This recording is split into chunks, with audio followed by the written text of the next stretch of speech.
کی کوئی الحمدللہ حقیقت نہیں ہے۔ کسی نے ایک سوال کیا واٹ از دا بیسٹ عبادہ ان لیلۃ القدر، لیلۃ القدر میں سب سے اچھی عبادت کیا ہوں گی؟ تو میں کہوں گا لیلۃ القدر میں سب سے اچھی عبادت یہ ہے کہ آپ پہلے تو لیلۃ القدر میں قیام کریں، رات کی نماز پڑھیں، تلاوت قرآن کریں،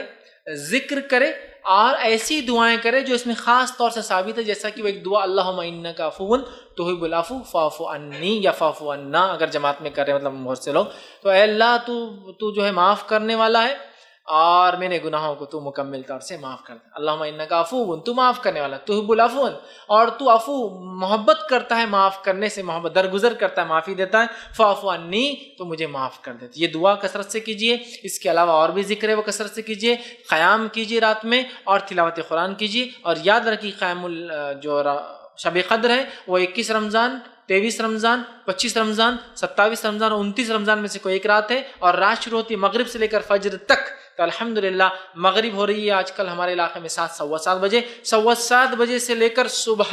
فجر تک تقریباً 4:30 بجے تک لیلۃ القدر ہے۔ اس قدر کا فائدہ ہے کہ 1000 مہینوں سے افضل ہے، تو لہٰذا قیام کیجئے۔ اب پورے وقت تو قیام نہیں ہو سکتا، تلاوت کیجئے بیٹھ کر، پورے وقت بھی تلاوت تھوڑا مشکل ہوتی ہے، انسان کو اکتاہٹ آتی ہے کبھی، ذکر کیجئے، پورا بھی ذکر نہیں ہو سکتا، دعائیں کی ترتیب بنا لیجئے آپ، مغرب ہو گئی، عشاء کے بعد قیام اللیل یا پھر عشاء کے بعد تلاوت قرآن، پھر رات کے ایک حصے میں چونکہ آخری حصے میں افضل ہے قیام اللیل کیجئے، پھر اس کے بعد آپ قیام اللیل ہونے کے بعد اگر کچھ اور زیادہ نفل پڑھنا پڑھ لیجئے، اس کے بعد آپ ذکر و اذکار کیجئے، خوب گڑ گڑا کے آخری پہر میں چونکہ اللہ تعالیٰ مغفرت بھی کرتا ہے، معاف کرتا ہے ہر روز، تو آخری پہر سحر سے پہلے خوب دعائیں کیجئے، اور پھر اپنی وتر کی نماز پڑھ کر آپ سحر کر لیجئے، پھر تاکہ پوری رات عبادت میں ہوگی آپ کی۔ تو یہ بیسٹ میں کہوں گا یہ طریقہ ہو سکتا ہے، قیام،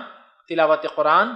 دعائیں، ذکر و اذکار، اور وہی خاص دعا جو آپ نے بتائی جو خاص شب قدر ہے اس کو بھی کیجیے، اور خوب دعائیں کیجیے مغفرت کی، اور خوب دعائیں کیجیے جنت کے طلب کرنے کی۔ جی سیکورٹی کے لیے اس سے بڑی کیا بات ہو سکتی ہے؟ آئیے وہ عمل جس کے کرنے سے فرشتے نازل میں ایک عمل یہ ہے کہ ایک بابرکت رات ہوتی ہے، اس رات میں فرشتے نازل ہوتے ہیں، اور وہ رات کو کہا جاتا ہے شب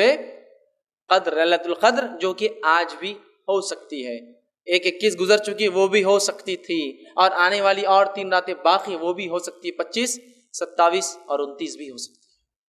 تو شب قدر میں فرشتے اترتے ہیں، جس کی گواہی اللہ رب العزت نے اپنی کتاب کے اندر سورہ قدر سورہ نمبر 97 آیت جو ہے اس پورے سورے کو آپ پڑھیے، اللہ نے فرمایا اِنَّا أَنزَلْنَاهُ فِي لَيْلَةِ الْقَدْرِ، ہم نے قرآن کو لیلۃ القدر میں نازل کیا۔ وَمَا أَدْرَاكَ مَا لَيْلَةُ الْقَدْرِ، اور اے مسلمانوں کیا چیز ہے جو تمہیں سمجھائے لیلۃ القدر کیا ہے؟ لیلۃ القدر خیر من الف شہر، بس تمہاری عقلوں کو اتنی بات تو ضرور سمجھ میں آ جائیں گے، اور اتنا کافی ہے تمہاری سمجھ کے لیے، 1000 مہینوں سے افضل یہ رات ہے۔ تنزل الملائکۃ والروح، اور اترتے ہیں اس رات فرشتے اور جبرائیل، یاد رکھیے، اور جبرائیل علیہ السلام کا ایک نام کیا ہے معلوم آپ کو؟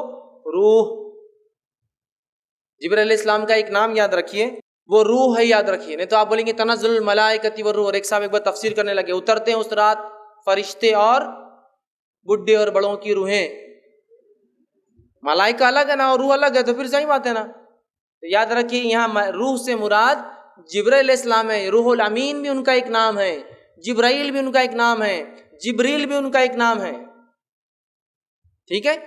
تو روح بھی انہیں کہا جاتا ہے، روح الامین بھی کہا جاتا ہے، 4 نام ان کے قرآن میں آتے ہیں، جبرائیل، جبریل، روح الامین اور روح۔ تو اترتے ہیں اس رات جبرائیل، سردار فرشتوں کے وہ، اور ساتھ میں پورے لے کر، اور جو ہے وہ رات اتنے فرشتے اترتے ہیں کہ مسند احمد کی روایت میں آپ فرماتے اس مبارک رات قدر کے اندر فرشتے اتنے نازل ہوتے ہیں جیسے دنیا میں کنکر اتنے نازل ہوتے ہیں۔ اور جو علماء لکھتے ہیں اس کی تفسیر میں کہ شب قدر کو قدر اسی لیے کہا جاتا ہے، اتنے زیادہ فرشتے اترتے ہیں کہ قدم رکھنے کو فرشتوں کو جگہ نہیں ہوتی۔ اب اس رات کو بھی کیسے مناتے اور کیا حال ہے ہمارا، مجھے زیادہ بولنے کی ضرورت نہیں ہے۔ پہلے تو 5 میں سے 1 ہے، تو اپنے لیے تو 1 ہی فکس ہے پہلے سے۔ انڈین لوگوں کو آکرشت کسی نے بتا دیا یا اللہ نے وہی بھیج دی کہ تمہارے لیے 27، کہے کو محنت کر رہے تم 5 راتیں جاگ رہے، 27 کو جاگو، اور 27 کو جاگ کے پوری علامتیں فٹ کر لیتے ہو رات میں، ایسا ہو سب ماشاء اللہ۔ چلو بھیا 5 جاگے تو فرق محسوس ہوگا کہ 27 کیا الگ تھی،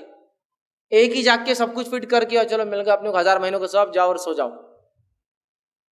5 تلاش کرنا ہے۔ نبی اکرم صلی اللہ علیہ وسلم سارا آخری عشرہ جاگ کر عبادت کرتے، اعتکاف میں ہوتے، اور بیویوں کے گھر پہ کسی خادم کو بھیجتے، جا کر اٹھاؤ، قدر ہو سکتی ہے آج، جاگو عبادت کرو۔ نہیں 5 رات کون چھٹی دیں گا بھیا، میرے کو چھٹی کہاں ملتی، 5 راتیں کیسے میں جاؤں گا، مشکل ہے۔ ایک دن ملاقات ہوئی، ارے بھائی بہت آپ کی آنکھیں لال لال دکھ رہی، کیا بات ہے؟ 10 راتوں سے سویا نہیں میں، کیوں، کیا مسئلہ ہے؟ گھر میں شادی ہے نا، کوئی معمولی چیز ہے کیا؟ ہلدی، مہندی، سانچک، رجگے، شادی، ولیمہ، جماگی، کیا کیا نہیں رہتا، اتنا سب کرنا پڑتا، تو رات رات بھر میں جاگ رہا۔ اچھا شب قدر کے 5 وہ نہیں ہو سکتی، کیونکہ شادی کا ثواب شاید اس سے زیادہ ہے وہ جاگنے کا، وہ ان بدعتوں اور رسومات اور خرافات کرنے کا، اس لیے نہیں ہو رہا۔ ارے آپ بہت جاگے ہوئے دکھ رہے، 1 مہینے سے آپ جو ہے سوئے نہیں، جاگتے رہے، گھر میں بیمار ہے نا میرے امی، ارے ٹھیک ہے اس کے لیے تو مطلب بیماری کے لیے جاگ سکتے، رسومات کے لیے جاگ سکتے، سفر کے لیے جاگ سکتے، خرافات کے لیے جاگ سکتے، پکنک کے لیے گھومنے پھرنے جانا ہے تو جاگ سکتے ہیں، لیکن شب قدر کی 5 رات ذرا ٹف ہو جاتا، مشکل جاتا۔ اس دن بزنس ڈوبتا ہوا نظر آتا، باس چڑھتا ہوا نظر آتا، نوکری جانے کا ڈر لگتا، باقی جگہ نہیں ہوتا، باقی جگہ نہیں ہوتا سر۔ اس رات اترتے ہیں، بہت بابرکت رات ہے، مبارک رات ہے۔ صحیح بخاری کی روایت میں فرماتے کہتے ہیں جس شخص نے حالت ایمان کے اندر جو ہے ثواب کی نیت سے شب قدر میں قیام کیا، عبادت کی، نماز پڑھی، غفر لہ ما تقدمت من ذنبک، اللہ پچھلے گناہ معاف کر دیتا ہے اس کے۔ بہت بابرکت رات ہے۔ اسی طرح وہ عمل